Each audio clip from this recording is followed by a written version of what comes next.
Hey everybody, I wanted to talk to you about my RODI unit that I'm using and how I have it set up. This is what I use for my reef tank. So I have a 5-stage setup.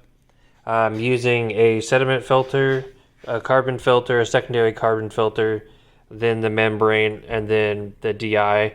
The deionizer was from my RO buddy.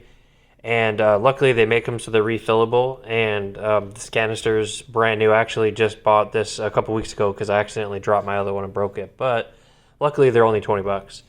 So I have some more color changing deionizer from BRS. I'm going to put it in here once this is all used up.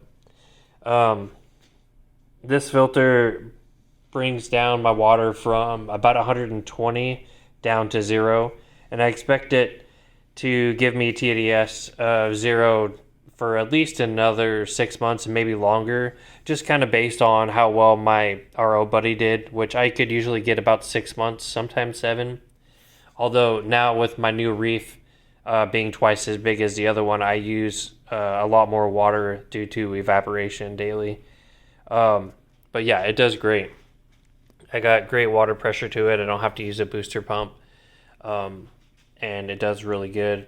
I changed the plumbing up a little bit on this from how it came stock, just so I can add the deionizer up here, and I'm really happy with it. It just does a really good job.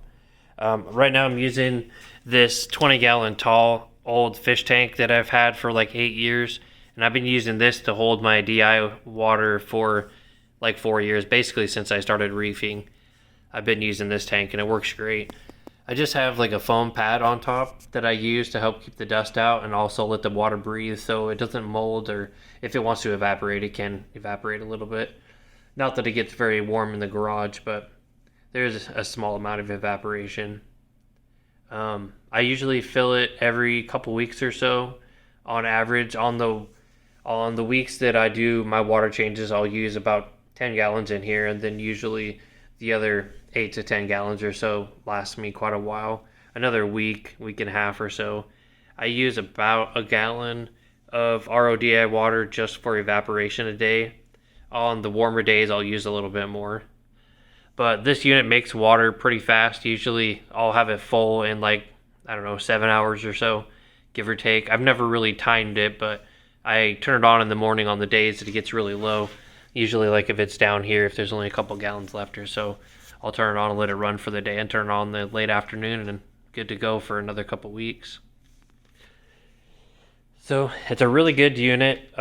Does a great job, and I expect this thing to last me years. I'm not sure on how long the membrane will last. I've read a lot about them lasting 1 year, maybe 2, 6 months. It kind of depends on the water coming in.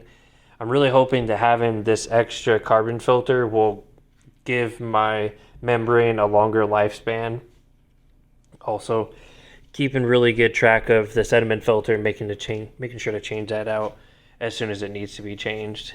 But this should get me through most of 2021. So that's it for this one. Just showing you guys real quick what I'm using to filter my water. Works really good. Like this video, definitely subscribe if you guys want to see more. I've seen a lot of new subscribers come in the last month, which I'm really excited about. I didn't think so many people would be so interested in my simple setup. But leave some suggestions and comments if you guys want to see any more, if you guys are interested in anything else on my setup with the RODI unit or the sump or filtration or anything else that I have going on. Definitely appreciate it. Thanks for watching, guys.